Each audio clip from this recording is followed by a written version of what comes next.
ton nom soit béni, que ton nom soit loué. Dans le nom de Jésus, nous avons ainsi prié et le peuple de Dieu dit Amen. Alléluia, Amen. Bien-aimés dans le Seigneur, ce matin, il y a une joie qui inonde nos cœurs. Cette joie de demeurer dans la présence, cette joie de l'adorer. Bien-aimés dans le Seigneur, il est Dieu, il est merveilleux. Il n'y a point d'autre nom, il n'y a point d'autre Dieu, il n'y a pas d'autre bonheur, il n'y a pas de lieu où tu peux être dans la joie. Oh bien-aimé, si ce n'est la présence des dieux. Il y a des gens qui écrivent en disant « Oui, des boîtes de nuit me manquent. » Moi, cela ne me manque pas. Ce qui me manque, bien-aimé, c'est de demeurer dans la présence de Dieu. Bien-aimé, les boîtes de nuit passeront. Toutes ces choses, toute cette atmosphère d'ambiance que les hommes cherchent et recherchent jour et nuit passeront. Les hommes sont prêts même à aller en clandestin, bien-aimé, être des clandestins pour aller dans des boîtes de nuit. Mais moi, je préfère demeurer dans la présence de Dieu, car seule la présence de Dieu nous suffit. Gloire soit rendue à notre Dieu. Bien-aimé dans le Seigneur, nous sommes en train de continuer la suite de notre message que nous avons commencé. Ta présence me suffit. Bien-aimés, nous sommes en train de parler de points ou des clés qui peuvent nous aider à cultiver la présence de Dieu. Nous avons parlé de la prière, nous avons parlé de l'amour, nous avons parlé de tant d'autres sujets, bien-aimés, à s'éloigner pour rester dans la présence de Dieu. Nous avions parlé de l'atmosphère de louange dans nos vies. Nous avions parlé de la méditation et la lecture de la parole de Dieu. Bien-aimés, toutes ces choses nous aident, frères et sœurs dans le Seigneur, à cultiver, à développer et à entretenir la présence de Dieu dans nos vies. Et nous continuons, bien-aimés dans le Seigneur, avec les clés qui peuvent nous aider à cultiver la présence de Dieu. Aujourd'hui, je parlerai de la sixième clé. La sixième clé pour développer, entretenir, bien-aimés, la présence de Dieu en nous. Nous parlerons de la contemplation. Bien-aimés, la contemplation, en d'autres termes, nous pouvons dire penser, se souvenir de la grandeur de Dieu à travers nos vies, à travers la nature, à travers l'ouvrage de ses mains et tant d'autres choses.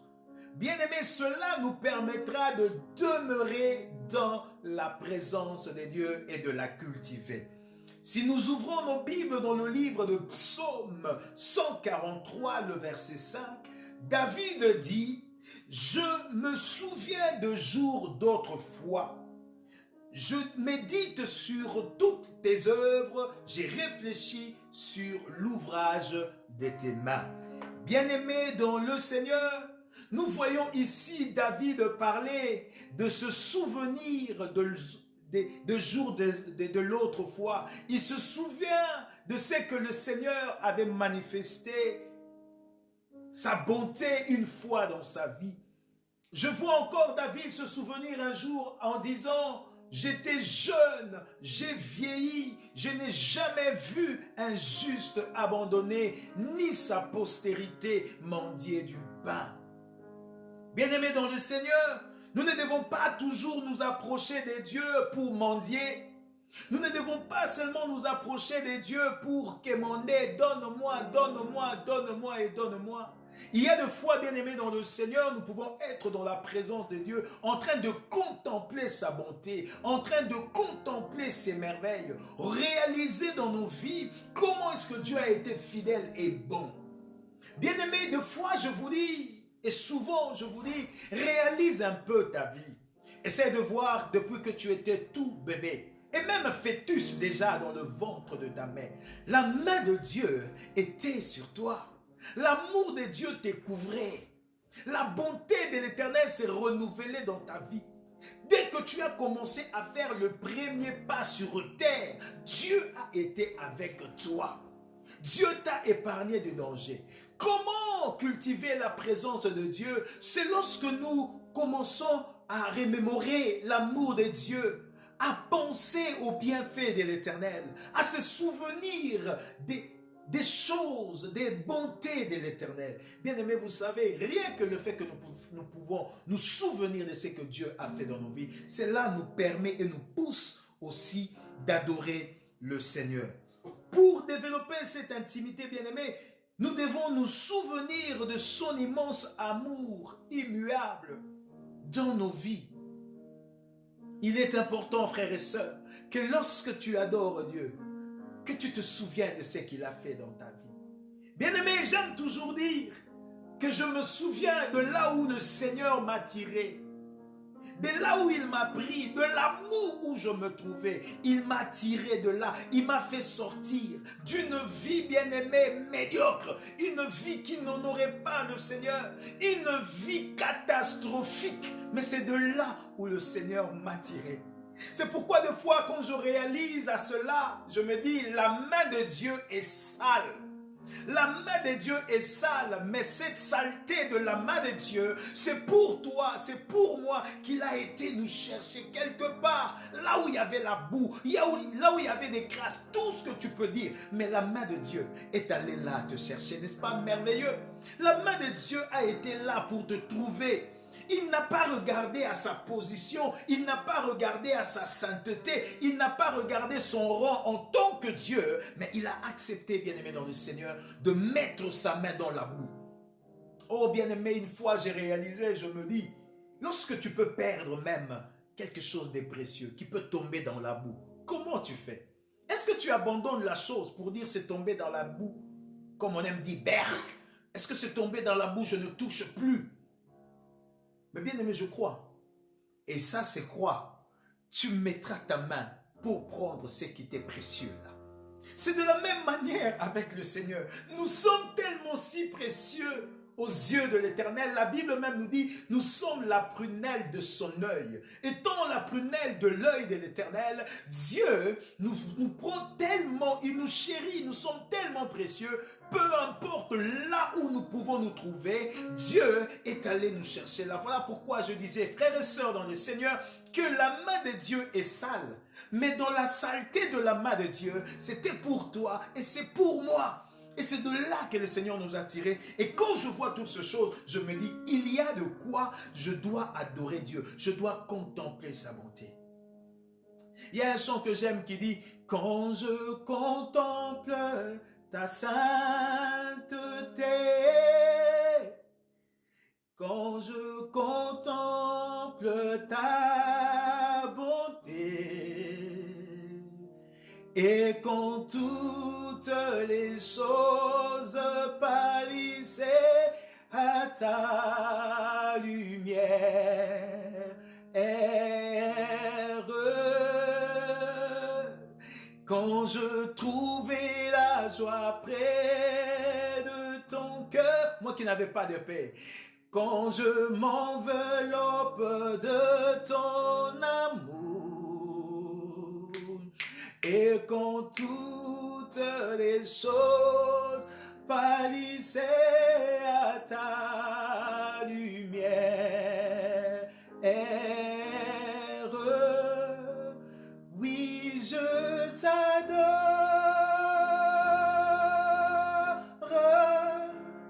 oui, je t'adore.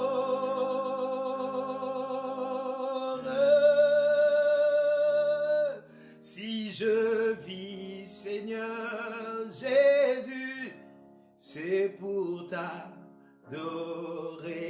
Bien-aimé, vous savez, j'aime l'adoration, j'aime adorer mon Dieu. C'est pourquoi, bien-aimé, la sixième clé pour cultiver la présence de Dieu, c'est la contemplation, se souvenir de l'amour de Dieu, se souvenir des bienfaits de Dieu dans nos vies. Bien-aimé, il a tellement fait. Tellement. C'est pourquoi des fois je suis dans l'étonnement lorsque nous n'arrivons pas à dire à Dieu des belles choses, des belles paroles. Oh bien-aimé, je vois les enfants, mes enfants me disent, papa, tu te souviens de ça, nous étions telle place, tu te souviens quand on est parti? Ils se souviennent des bons souvenirs là. Bien-aimé, quand je vois la terre, l'ouvrage de main de l'Éternel, il y a de quoi l'adorer. Quand je te vois, quand je me vois l'homme créé à l'image, à la ressemblance de Dieu, quand je contemple l'homme seulement, il y a de quoi, bien-aimés dans le Seigneur, nous devons adorer le Seigneur. Et c'est ça qui cultive, qui entretient, qui développe cette intimité avec le Seigneur. Il nous a épargnés, il nous a éloignés de plusieurs choses. Et nous nous retrouvons ce matin. C'est par sa grâce. Contemple l'ouvrage de la main de l'Éternel et tu verras combien il est Dieu. Et tu verras combien il est bon. Des fois, quand je regarde mes enfants, je les observe, ça me fait des fois rire. Je me dis, waouh, ça c'est Dieu. Quand je vois leur amour pour Dieu, de se donner pour le Seigneur, je dis, ça c'est Dieu. Bien-aimés, ce sont des fruits des prières où nous nous consacrons jour et nuit, dire, Seigneur, nos enfants entre tes mains. Et le Seigneur agit. Et quand je vois ces choses, je bénis Dieu. Ils jouent aux instruments. Ils font des choses pour Dieu. Ils chantent pour la gloire de Dieu. Bien-aimé, ça me réjouit. Ça me réjouit. Rien que pour ça, je contemple la bonté de Dieu. J'adore le Seigneur. Bien-aimé, il est important que nous puissions nous donner à ça pour la gloire de notre Dieu. Bien-aimé, nous allons parler maintenant de la 7e clé pour cultiver la présence de Dieu dans notre vie. La 7e de clé, c'est la crainte de Dieu. La crainte de Dieu est la 7e clé pour cultiver la présence de notre Dieu. Bien-aimé dans le Seigneur, la crainte de Dieu doit en principe être le levier de vitesse de tout chrétien. Bien-aimé, par définition, lorsque l'on parle d'un chrétien, un chrétien est tout celui qui marche sur les traces de Christ. C'est celui-là dont nous parlons, le chrétien ou la chrétienne. Bien-aimé, nous ne pouvons pas développer, cultiver la présence de Dieu sans sa crainte. C'est impossible de dire que je veux vivre, je veux développer, je veux cultiver la présence de Dieu, mais tu ne vis pas dans la crainte de Dieu. Il est impossible. Si nous ouvrons nos Bibles dans le livre de 1 Jean, le chapitre 1er, nous allons considérer le verset 6 et 7. La Bible dit, « Si nous disons que nous sommes en communion avec lui et que nous marchions dans les ténèbres, nous mentons. » Tu peux dire à ton voisin menteur. Hein? Tu peux dire à ton voisin, tu es un menteur. Si nous disons que nous sommes en communion avec lui, dit la parole de Dieu, et que nous marchons dans les ténèbres, nous mentons et nous ne pratiquons pas la vérité. Mais si nous marchons dans la lumière, comme il est lui-même dans la lumière, nous sommes mutuellement en communion et le sang de Jésus, son Fils, nous purifie de tout péché. Bien-aimé, la Bible est claire. L'apôtre Jean nous parle de ces choses en parlant de la crainte de Dieu. Bien-aimé, si nous disons que nous sommes de Dieu, nous disons que nous sommes en communion avec l'Éternel, il est important que nous puissions marcher dans la crainte de Dieu. Comment nous qui marchons dans les ténèbres, nous puissions revendiquer que nous sommes des dieux? Nous pouvons revendiquer que nous sommes en train d'entretenir et de développer sa présence en nous. C'est faux. C'est pourquoi l'apôtre Paul dit que nous sommes, l'apôtre Jean, voulais-je dire, dit que nous sommes des menteurs. Pour être enfant de Dieu, pour développer et être en communion avec Dieu, nous devons absolument, bien aimés dans le Seigneur, marcher dans la lumière, car lui-même est lumière. Pour développer, entretenir cette présence de Dieu, nous devons marcher dans la sanctification comme lui-même se sanctifie. C'est ainsi que nous serons en communion permanente avec notre Dieu. Et c'est comme cela que nous allons développer sa présence en nous. Mais bien aimés, hélas, aujourd'hui, de plus en plus, les hommes, les enfants des dieux chrétiens que nous sommes, nous devenons de plus en plus laxistes. Nous devenons de plus en plus tolérants à beaucoup de choses. Bien aimés, l'inacceptable de hier est devenu acceptable et normal aujourd'hui. Des pratiques qui étaient jadis condamnées, aujourd'hui, bien-aimés, sont tolérées. Aujourd'hui, chrétiens que nous sommes, nous tolérons tout, nous acceptons tout. Nous vivons dans le péché et nous voyons que tout nous réussit et nous trouvons que cela est normal. Bien-aimés, c'est un danger. La Bible nous dit quelque part que Dieu ne se répand pas de ses dons. Dieu peut donner un don, Dieu peut dire, Dieu peut faire quelque chose. Mais lorsque, bien-aimé dans le Seigneur, l'homme ne vit pas dans ce que le Seigneur dit, quelque part, il est dans l'ikabot. La gloire de Dieu est bannie. Tu veux cultiver la présence de Dieu, je veux cultiver la présence, développer et entretenir. Il est important, bien-aimé dans le Seigneur, que nous puissions marcher dans la lumière, que nous puissions marcher dans la crainte de Dieu. Bien-aimé dans le Seigneur, la crainte de Dieu n'est plus d'actualité, ni la priorité des croyants. Mais nous faisons tous maintenant partie de cette nouvelle génération du christianisme. Cette génération des années 2000, dont moi j'appelle la nouvelle génération BCBJ, la génération bon chic, bon genre des enfants de Dieu. Et cette génération de l'an 2000 est différente des années 1900, des années 90, ces années passées. Le christianisme d'aujourd'hui, des années 2000, est différent de ce que nous avions vécu dans le passé. Où le Seigneur était craint, même quoi que l'homme puisse faire, il dit d'abord le Seigneur. Mais bien aimé, aujourd'hui le christianisme a changé, c'est le christianisme de la nouvelle génération BCBG. Le christianisme sur mesure. Une église fashion, où les pasteurs, les membres des églises, tous en sur mesure. Une église où, bien aimé dans le Seigneur, l'homme voit plus l'extérieur que l'intérieur, c'est-à-dire il nourrit plus la chair au lieu de nourrir l'esprit. Où les choses de Dieu ne sont plus en considération comme c'était avant, à l'époque. Lorsque l'on parle de cette génération 2000, de la nouvelle génération BCBG, du christianisme, bien aimé, nous trouvons, je ne sais pas qu'est-ce qui se passe, mais nous voyons des titres à un niveau pas possible, mais des titres sans crainte de Dieu. Nous remarquons des jeunes aujourd'hui, lui-même il est pasteur, lui-même il est prophète, lui-même il est apôtre, lui-même évangéliste, je ne sais pas. Les hommes cherchent le titre, plus de titres, au lieu de chercher le Seigneur. Comment voulons-nous développer cette intimité bien-aimée si la crainte de Dieu n'est pas au milieu de nous? Bien-aimé, cette génération 2000 est une génération qui veut même que Dieu soit sur mesure, que Dieu soit taillé. On puisse tailler Dieu. Hein, Irène? On taille Dieu. On puisse maîtriser le Seigneur. Que Dieu ne puisse pas se déplacer. Dieu doit être aussi sur mesure. Bien-aimés, cette génération, nous remarquons beaucoup, même lorsque nous sommes dans les entités, à l'église, nous sommes membres d'un tel département, mais nous donnons l'apparence. Oh, que le Seigneur bénisse par rapport à cette conduite de ce matin. Les apparences, bien-aimés, sont trompeuses. Beaucoup de gens sont dans les apparences, mais pas vraies. Des hypocrites totales. Dans les entités où nous servons le Seigneur, que ce soit à l'intercession, que ce soit à la chorale, à l'accueil, où que vous voulez, nous vivons une vie qui n'honore pas Dieu. Mais nous avons l'apparence. Des fois nous disons des alléluia. Oh amen Seigneur. Mais des vies qui n'honorent pas le Seigneur, mais nous voulons revendiquer son appartenance, que nous sommes des dieux, mais tant que nos vies n'honorent pas le Seigneur. Bien-aimé, la 7e clé pour cultiver la présence de Dieu, c'est la crainte.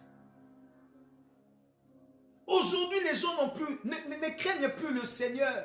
On ne craint plus Dieu. Tout est devenu sur mesure. Tout est devenu taillé.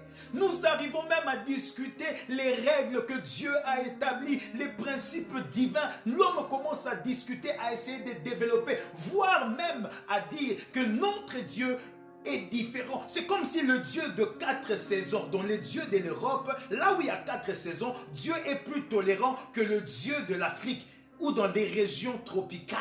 Là, Dieu est sévère. Ici, bien aimé, vous savez, il fait froid. Dieu comprend.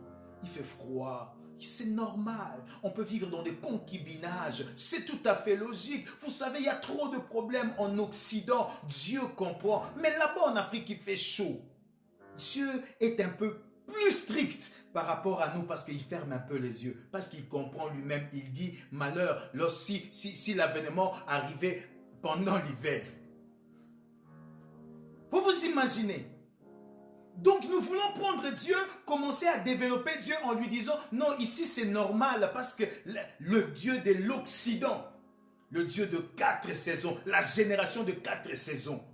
Comme nous vivons dans les 4 saisons, tout est différent.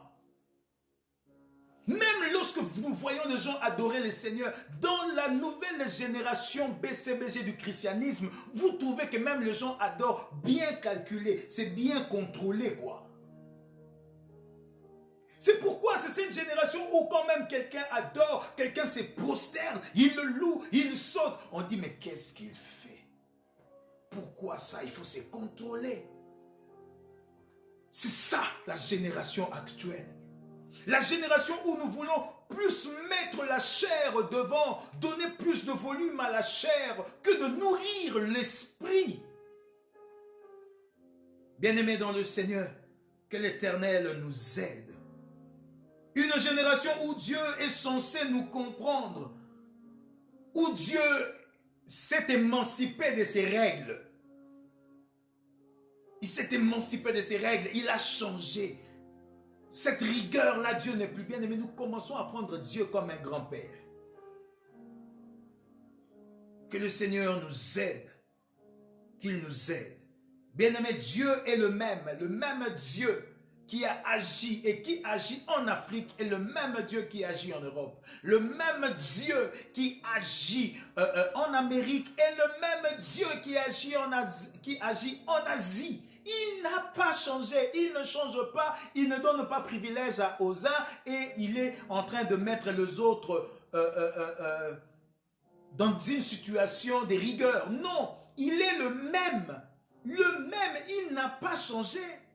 C'est nous qui sommes de la génération, de la nouvelle génération BCBG du christianisme, qui changeons les choses. Nous vivons dans l'impudicité, dans l'adultère, dans l'ivrognerie, tout ce que vous voulez, au nom de que Dieu comprend. Nous voulons maintenant que Dieu arrive à nous comprendre.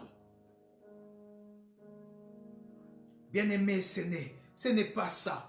Et nous disons aussi, nous qui sommes en Occident, sous prétexte en disant, oui, mais Dieu comprend. Vous savez, ce n'est pas facile ici en Europe avec des problèmes que nous avons dans la tête là. Si je ne picole pas, ça ne va pas marcher. Si je ne fais pas ça, ça ne marchera pas. Le Dieu de l'Europe, il est un peu différent. Il est large. Bien aimé, vous imaginez que nous commençons à donner des idées à Dieu. Seigneur, tu dois comprendre, tu vois ici, c'est pas facile, il y a le froid. N'est-ce pas qu'on dit que même deux qui sont dans un même lit, ils ont plus la chaleur. Toi, tu comprends, ici, c'est l'hiver, Seigneur. Et nous vivons dans la compromission, dans la fornication, et nous trouvons cela normal. Bien aimé, il y a des choses même que nos enfants commencent à trouver normales. Normal.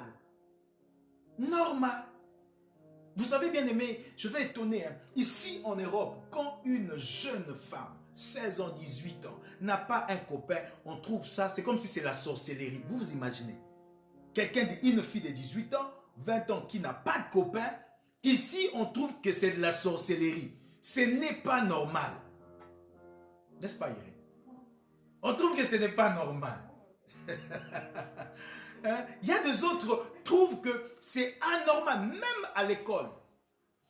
À l'école, il y a des fois, bien aimé dans le Seigneur, une fille qui est en train de se conserver, de marcher dans la pureté. À un certain âge, on trouve ça pas normal. Là, tu seras d'accord avec moi. Ici, bien aimé dans le Seigneur, comment quelqu'un qui marche dans les valeurs, oh mon Dieu, aide-nous. Les valeurs ne sont plus respectées. Les gens veulent des anti-valeurs. Lorsque les gens sont dans des anti-valeurs, on trouve ça bien. C'est pourquoi je disais, les anti-valeurs sont plus élevées que des valeurs. On étouffe maintenant des valeurs. Il n'y a plus cette crainte de Dieu. La nouvelle génération du christianisme, bien-aimé, trouve ça normal, les concubinages, trouvent ça normal de cohabiter normalement sans mariage. Ils trouvent ça normal. Le péché devient normal et en même temps, nous servons Dieu. Bien-aimé, on ne se moque pas de Dieu. Frères et sœurs, ce que tu fais, ce que je fais sur cette terre, bien-aimés, seront les conséquences de mon avenir. Ce que tu fais aujourd'hui seront les conséquences de ton avenir, seront les conséquences. Tu veux voir la gloire de Dieu? Sache comment marcher. Crains Dieu, que je puisse craindre l'Éternel, afin de voir la gloire du Seigneur. Et des fois, nous sommes là dans la présence de Dieu, nous prions et même voir que nous voulons imposer Dieu de nous bénir sous prétexte de son appartenance, que nous sommes de toi, Seigneur, bénis-nous. Bien-aimés, souvenez-vous de cette histoire de fils du prophète, du sacrificateur Élie. Souvenez-vous, ils se méconduisaient, mais ils étaient dans le sacerdoce, dans le service des dieux. Et la Bible dit, lors de l'affrontement avec les Philistins, ces enfants sont tués, ont été tués. Dieu les a mis de côté à cause de ce qu'ils faisaient. Vous savez, frères et sœurs, les conséquences, j'aimerais bien que quelqu'un puisse l'écrire, les conséquences de ce que tu fais aujourd'hui, tu l'assumeras seul. Ce que je fais aujourd'hui, les conséquences, je le vivrai plus tard.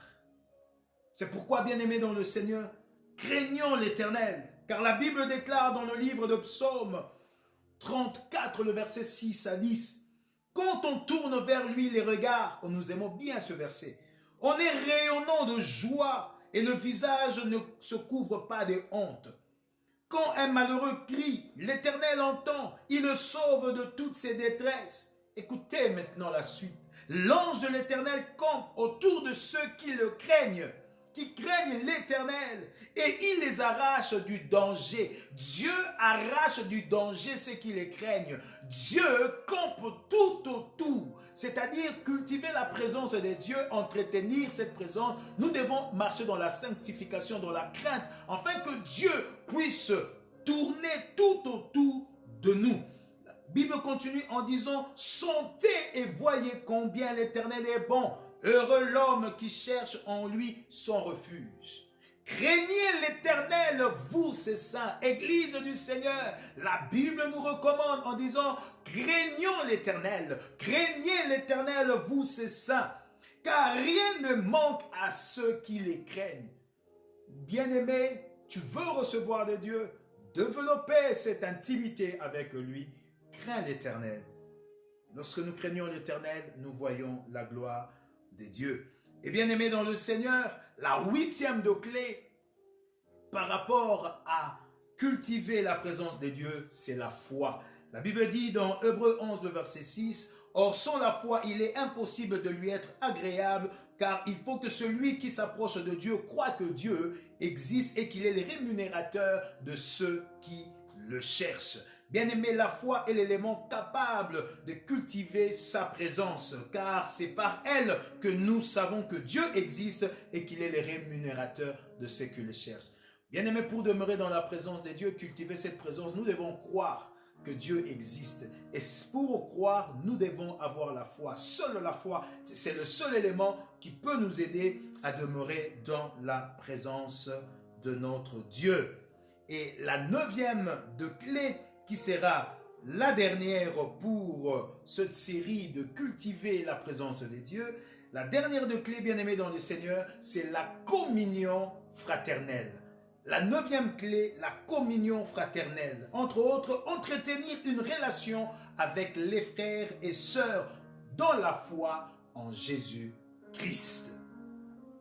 Bien-aimés dans le Seigneur, cette communion nous aide à cultiver vraiment la présence de Dieu en nous.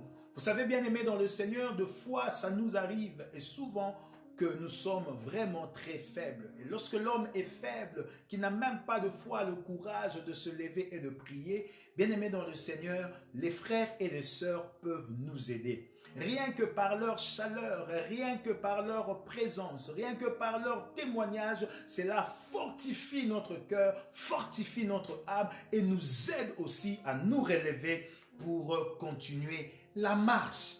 Bien-aimés, vous savez, pour être vrai, c'est difficile d'être seul que d'être à deux. quand on est seul, même lorsque l'on tombe, on n'a personne pour nous relever. Mais lorsque nous sommes à 2 ou à 3, même si je pourrais tomber, ma fille viendra me relever pour dire non, papa, lève-toi. Oui, bien-aimé, c'est pourquoi si vous lisez la parole de Dieu avec moi dans le livre de Ecclésiaste, le chapitre 4, le verset 9 à 12, la Bible dit « Deux valent mieux qu'un ». Parce qu'ils retirent un bon salaire de leur travail. C'est-à-dire, celui qui travaille seul et ceux qui travaillent à deux, les deux ont plus de salaire, ils peuvent faire encore mieux que celui qui est seul et avec un salaire. Car s'il tombe, l'un relève son compagnon, mais malheur à celui qui est seul et qui tombe, sans avoir un second pour le relever. De même, si deux couchent ensemble, ils auront chaud, mais celui qui est seul, comment aura-t-il chaud? Et si quelqu'un est plus fort qu'un seul, les deux peuvent lui résister et la corde à 3 fils ne seront pas facilement.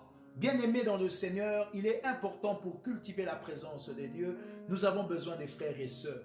Toi qui n'aimes pas la compagnie des autres, toi qui dis toujours j'aime bien vivre seul, être seul pour marcher, c'est bien, ce n'est pas mauvais. Mais lorsque tu as des problèmes, tu n'as peut-être pas un soutien à tes côtés. Bien-aimé dans le Seigneur, il y a des gens qui n'arrivent pas à prier longtemps seuls, mais lorsqu'ils sont en compagnie des autres, lorsqu'ils sont en compagnie des frères et sœurs, ils peuvent prier et tenir 1 heure, 2 heures, voire même. Si toi tu pries seul 2 heures, 3 heures, gloire à Dieu, mais d'autres ne peuvent pas. C'est pourquoi, bien-aimé, la communion fraternelle, c'est quelque chose d'important que l'homme a besoin d'avoir. Frères et sœurs, prier seul est différent, comme je disais, que prier à deux. Quand nous prions à deux, nous nous soutenons. Et il y a même des demandes et des exaucements dans la parole de Dieu dont on nous parle des exaucements collectifs ou bien communautaires. Il y a des fois la communauté ensemble lorsque nous prions. Dieu déverse les dons, Dieu se manifeste. La Bible dit que lorsque le Saint-Esprit est descendu, il n'était pas seul, l'apôtre Jean. Il n'était pas seul, l'apôtre Pierre. Ils étaient tous ensemble. La Bible dit qu'il y en avait 120 dans la chambre haute en train de prier. C'est dans l'unité que l'Éternel s'est manifesté et il a agi en eux. Matthieu 18, le verset 19 et 20 nous dit « Je vous dis encore que si 2 d'entre vous s'accordent sur la terre pour demander une chose quelconque, elle leur sera accordée par mon Père qui est dans les cieux. Car là où 2 ou 3 sont assemblés, en mon nom, je suis au milieu d'eux. » Bien-aimés, il y a des promesses que le Seigneur nous a faites. Le fait d'être ensemble, et si nous nous accordons et lui demandons quelque chose, Dieu agit. C'est pourquoi souvent, bien-aimés, lorsque nous sommes ensemble, je nous pousse à prier ensemble, à prier les uns pour les autres, parce que je crois que lorsque nous pouvons nous accorder, ayant un même esprit, une même pensée, et que nous prions, nous pouvons, bien aimer, déclencher certaines choses, des bénédictions auxquelles nous ne pourrions même plus comprendre. La main de Dieu agit. Il est important, frères et sœurs, dans le Seigneur, que nous puissions comprendre que l'Éternel, notre Dieu, répand sa vie. Il répand Zoé dans la communauté de saints. Et dans cette communion fraternelle coule la source de vie qui engendre en nous la vie éternelle. Il est important, bien-aimé dans le Seigneur, de considérer la communion fraternelle.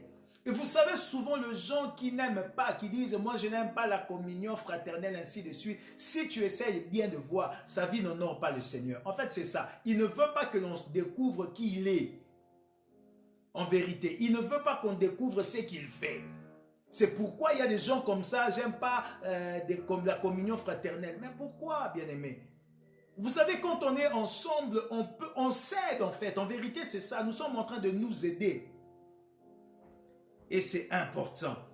Bien-aimé, je me reprendre un dernier verset dans le livre de Psaume, le psaume 133. Et il n'y a que 3 versets. La Bible dit « Cantique de David ». C'est un cantique de décret. La Bible dit, voici, oh qu'il est agréable, qu'il est doux pour des frères de demeurer ensemble. C'est comme l'huile précieuse qui, répandue sur la tête, descend sur la barbe d'Aaron. qui descend sur le bord de ses vêtements.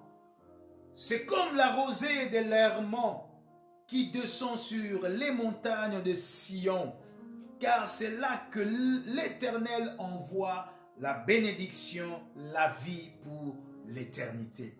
C'est ça, bien-aimé, la communion fraternelle. Que le Seigneur nous aide à développer cette communion, à vivre là et à demeurer dans la communion fraternelle. Et acceptons dans la communion fraternelle aussi des remarques. Oui, comme je disais, d'autres fuient parce qu'ils n'aiment pas qu'on découvre sa vie et d'autres aussi n'aiment pas qu'on puisse leur reprocher. Acceptons-nous le reproche mutuellement. Mais ceux aussi qui font des reproches, faites-les aussi avec amour, avec simplicité des cœurs. C'est comme ça, bien-aimés, que nous pouvons être forts. Vous savez, en fait, Dieu a fait de nous une famille. Une famille doit être soudée. Et la famille de Christ, dans le spirituel, nous sommes un. Et nous devons être soudés, prier les uns pour les autres. Même Jésus, dans sa prière sacerdotale, il dit au Père en disant « Père, je prie non pas pour eux seulement, mais pour ceux qui vont croire aussi à leur évangile. » Bien-aimés, la communion fraternelle, l'Église, enfants de Dieu que nous sommes, nous en avons besoin parce que nous nous soutenons les uns les autres. Mais pour terminer, bien-aimés, qu'est-ce qui peut nous éloigner de la présence de Dieu? Qu'est-ce qui ne nous permet pas de développer la présence de Dieu? Bien-aimés, il y a 4 choses qui ne nous permettent pas de développer la présence de Dieu en nous, d'entretenir cette présence. Premièrement, bien-aimés, c'est le manque de la prière. Comme nous n'arrivons pas à prier, nous ne pouvons pas demeurer dans la présence de Dieu. La deuxième des choses, bien-aimés, ce sont nos péchés qui nous éloignent de Dieu. Nos péchés nous éloignent de la présence de Dieu. La troisième des choses, bien-aimés, c'est le manque de la sanctification. Nous avons lu ici, la Bible dit, sanctifiez-vous, craignez l'Éternel, vous c'est saint. C'est la troisième des choses, bien-aimés, c'est le manque de la sanctification. Et le dernier point, bien-aimé, c'est qui nous empêche d'entretenir, de développer la présence de Dieu, c'est la marche selon la chair. Lorsque nous marchons selon la chair, nous ne pouvons pas être en communion, en contact avec l'Éternel. Car l'apôtre Jean nous dit, si nous marchons dans les ténèbres, nous ne pouvons pas être en communion avec lui. En vérité, nous sommes des menteurs.